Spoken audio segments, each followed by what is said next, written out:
ஒரு ஹிந்து கீதை தெரிஞ்சிருக்கானோ இல்லையோ, ஒரு முஸ்லிம் குரான் தெரிஞ்சிருக்கானோ இல்லையோ, ஒரு கிறிஸ்டியன் பைபிள் தெரிஞ்சிருக்கானோ இல்லையோ, ஒவ்வொரு இந்திய குடிமகனும் இந்திய அடிப்படை சட்டம் தெரிஞ்சிருக்கணும்.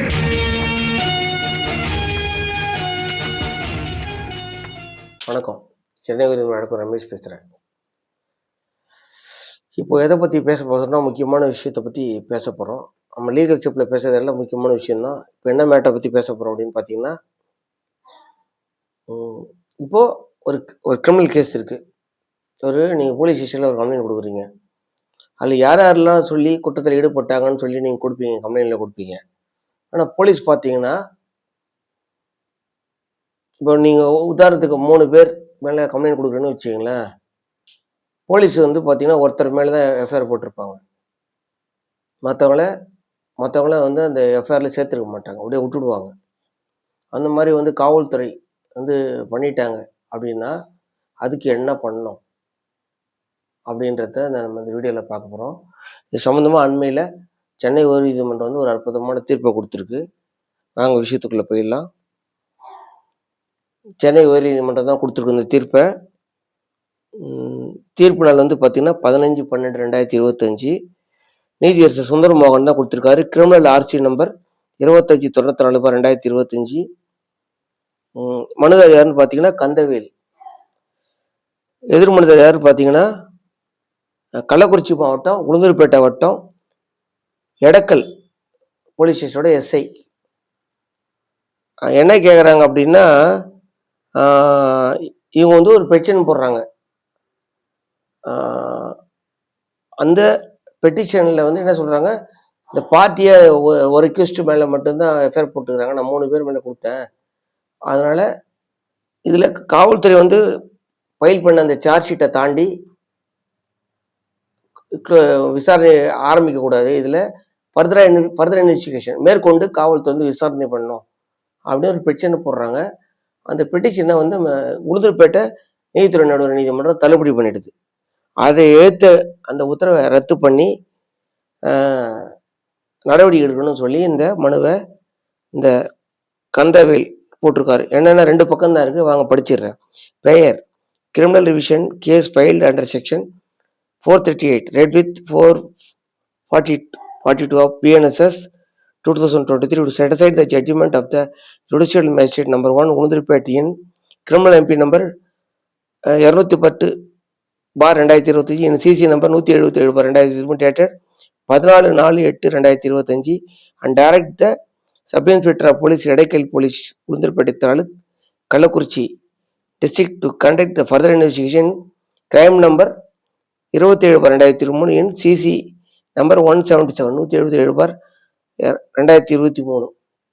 என்ன கேட்குறாங்க அப்படின்னா, ஒரு இடைக்கால மனு ஒன்று போட்டிருக்காங்க. அது எதில் போட்டிருக்காங்க பார்த்தீங்கன்னா, CC நம்பர் 177/2023 கிரைம் நம்பர் பார்த்தீங்கன்னா 27/2023 எடக்கல் போலீஸ் ஸ்டேஷன் போட்டதை அந்த கேஸில்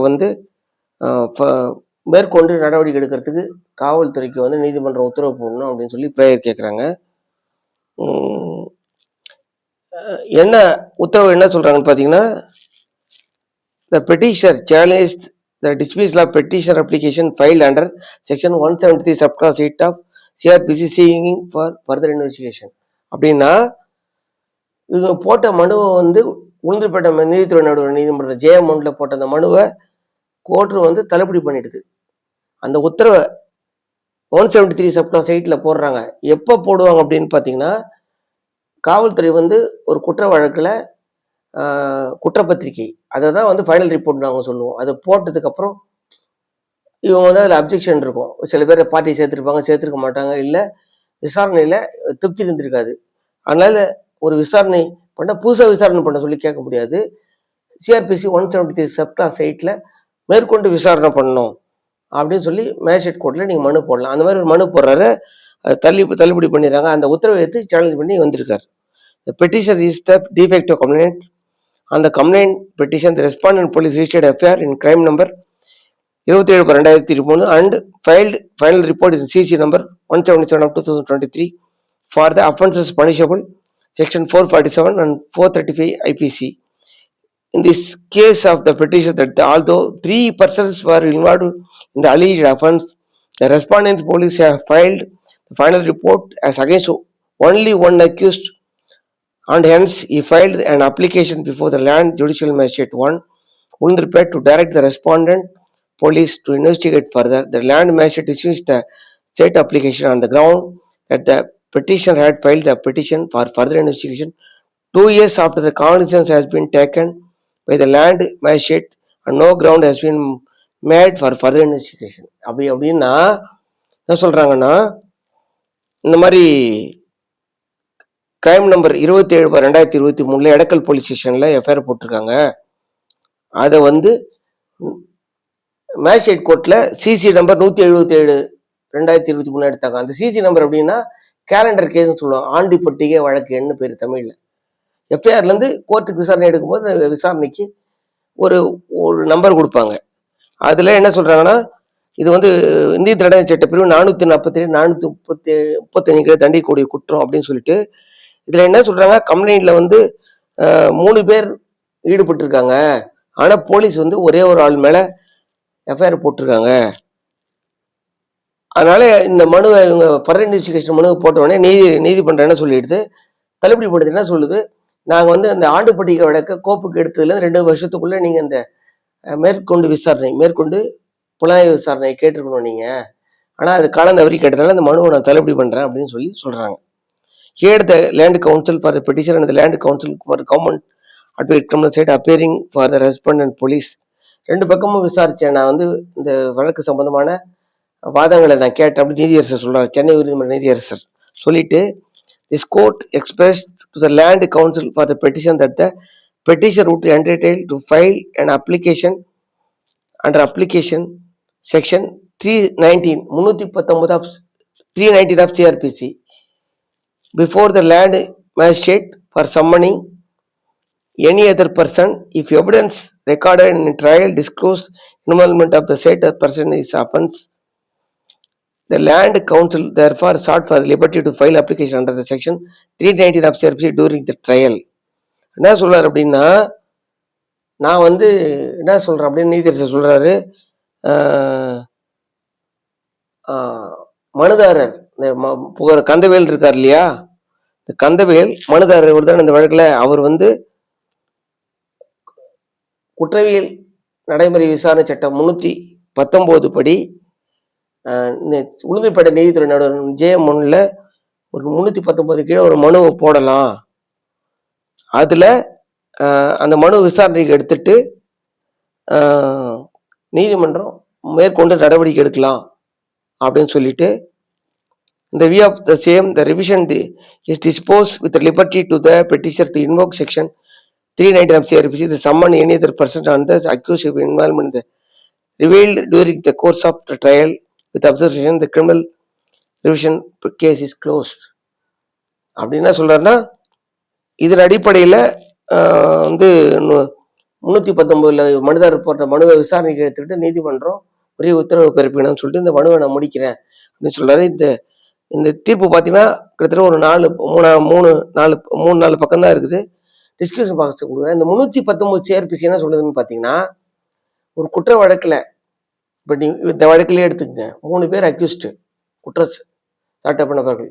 ஆனால் ஒரே ஒரு ஆள் மேல் மட்டும்தான் போலீஸ் வந்து எஃப்ஐஆர் போட்டு சார்ஜ் ஷீட் ஃபைல் பண்ணுறாங்க, மீது 2 பேரை விட்டுறாங்க. இந்த 319 CRPC பெட்டிஷன் என்ன சொல்லுது அப்படின்னா, அதாவது குற்றச்சாட்டப்படாத நபர் எவர் பற்றியும் விசாரிக்கிறதுக்கு நீதிமன்றத்துக்கு உரிமை இருக்குது அப்படின்னு சொல்லுது. இப்போ இந்த 319 CRPC பெட்டிஷனை போட்டு இந்த மாதிரி நான் புகார் கொடுக்கும்போது 3 நபர்கள் மேலே நான் வந்து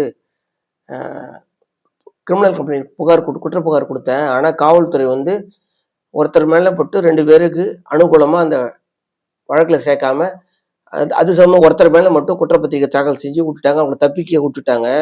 போலீஸார் வந்து இவங்களோட உடந்த அதனால அப்படின்னு சொல்லி அந்த சம்மந்தப்பட்ட நபர் வந்து பாக்ஸில் ஏறி விட்னஸ் கொடுக்கணும். பெட்டிஷனை போட்டுட்டு அதை ரெக்கார்ட் பண்ணிக்கிட்டு நீதிமன்றம் சம்மந்தப்பட்ட நபருக்கு அழைப்பாணை அனுப்புவாங்க. அழைப்பாணை அனுப்பிச்சு அவரையும் விசாரித்து அவரும் இந்த குற்றத்தில் ஈடுபட்டிருந்தா அவருக்கும் விசாரித்து இந்த வழக்கில் தண்டனை கொடுப்பாங்க. இப்போ காவல்துறை வந்து ஒரு வழக்கில் இப்போ நம்ம 3 பேரில் கம்ப்ளைண்ட் கொடுத்தோம், ஒருத்தர் மேலே போட்டு ஒருத்தர் விட்டுட்டாங்க அப்படின்னா பயப்பட தேவையில்லை, அவசியம் இல்லை. இதில் நீங்கள் என்ன தெரிஞ்சுக்கணும்னு பார்த்தீங்கன்னா, இந்த வழக்கு அதான் சொன்னேன், எதையும் இதாக கடந்து பேப்பரில் கூட செய்தி வந்தால் செய்தியாக கடந்து போய்டும். இந்த மாதிரி தீர்ப்பு வாங்கி படிக்கும் போது தான் தெரியும். 319 சிஆர்பிசி வந்து ஒரு பெரிய ரெமடி. அதாவது 2 விஷயம் இருக்குது அதில். ஒரு இதில் காவல்துறை வந்து நீங்கள் எதிர்பார்த்த மாதிரி குற்றஞ்சாட்டப்பட்ட நபர்களை வழக்கில் சேர்க்காத விட்டுட்டு நீங்கள் எதிர்பார்த்த மாதிரி வழக்கை புலனாய்வு செய்யலை அப்படின்னு வச்சிங்கன்னா நீங்கள் ஃபர்தர் இன்வெஸ்டிகேஷனுக்கு 173 சப்கிளாஸ் 8 சிஆர்பிசி பெட்டிஷன் போடலாம். அந்த பெட்டிஷனை வந்து மனு தள்ளுபடி பண்ணிட்டாங்க அப்படின்னா கோர்ட் சொல்லுது 2 வருஷத்துக்குள்ளே போடணும்னு சொல்லுது. போடலாம், கவலைப்பட தேவையில்ல. 319 சிஆர்பிசியில் நீங்கள் பெட்டிஷனை போட்டு டைரெக்டாகவே நீங்கள் அந்த அக்யூஸ்டை 319 என்ன பண்ணால் கோர்ட்டே டைரெக்டாக சம்மன் போட்டு விசாரித்து தண்டனை கொடுக்கும். ஆனால் 173 சப்கிளாஸ் 8ல் என்னன்னா ஃபர்தர் இன்வெஸ்டிகேஷன் பண்ணி காவல்துறை வந்து கோர்ட் உத்தரவின் அடிப்படையில் மறுபடியும் அவங்கள வந்து மேற்கொண்டு விசாரணையில் இந்த உண்மைகள்லாம் தெரிய வந்தது அப்படின்னு சொல்லி மறுபடியும் அவங்களை வழக்கில் சேர்ப்பாங்க காவல்துறையா. 319 சிஆர்பிசியில் 319 சிஆர்பிசியில் கோர்ட்டே வந்து சம்மன் போட்டு விசாரித்து இந்த வழக்கில் அந்த புகார்தாரர் அப்புறம் சாட்சிகள் கொடுக்குற அந்த ஆதாரங்களின் அடிப்படையில், வாக்குமூலத்தின் அடிப்படையில், சாட்சிகளின் அடிப்படையில் சம்மந்தப்பட்ட நபர் காவல்துறையால் விடுபட்ட குற்றப்பத்திரிகையில் விடுபட்ட நபர்களையும் விசாரித்து தண்டனை கொடுக்கக்கூடிய அதிகாரம் வந்து நீதிமன்றத்துக்கு இருக்குது. அதனால் நீங்கள் ஒரு வழக்கில் வந்து காவல்துறை வந்து நம்ம 3 பேருமில் கொடுத்தோம், ஒருத்தர் தான் போட்டாங்க விட்டாங்கன்னு கவலைப்பட வேண்டிய தேவையே இல்லை. இந்த மாதிரி சட்டப்பிரிவுகளை பயன்படுத்தி, இந்த மாதிரி முன் தீர்ப்புகளை பயன்படுத்தி நீங்கள் தண்டனை வாங்கி கொடுக்க முடியும். இது வந்து பழைய கேஸுன்றதால இந்த சிஆர்பிசியில் சொல்கிறாங்க. இதுக்கு ஈக்குவலாக பிஎன்எஸ்எஸ்ல புது குற்றவியல் சட்டத்தில் என்ன சொல்லியிருக்குன்றதை நீங்கள் ஒப்பிட்டு பார்த்து அந்த செக்ஷனை பயன்படுத்தி இப்போ புது கேஸ்னால் பயன்படுத்தி உங்களுக்கான பரிகாரத்தை இனிமேல் தேட முடியும். இது நீங்கள் தெரிஞ்சிங்க, உங்களுக்கு தெரிஞ்சவங்களுக்கு யாருக்கா நிறைய பேருக்கு தேவைப்படும், அவங்களுக்கும் இந்த விஷயத்தை எடுத்து சொல்லுங்கள், உங்களுக்கு ஃபார்வர்ட் பண்ணுங்கள். உங்களுக்கு இந்த விஷயம் பிடிச்சிருந்தா லைக் பண்ணுங்கள், கமெண்ட் பண்ணி, வீடியோ சப்ஸ்கிரைப் பண்ணுங்கள். நன்றி, வணக்கம்.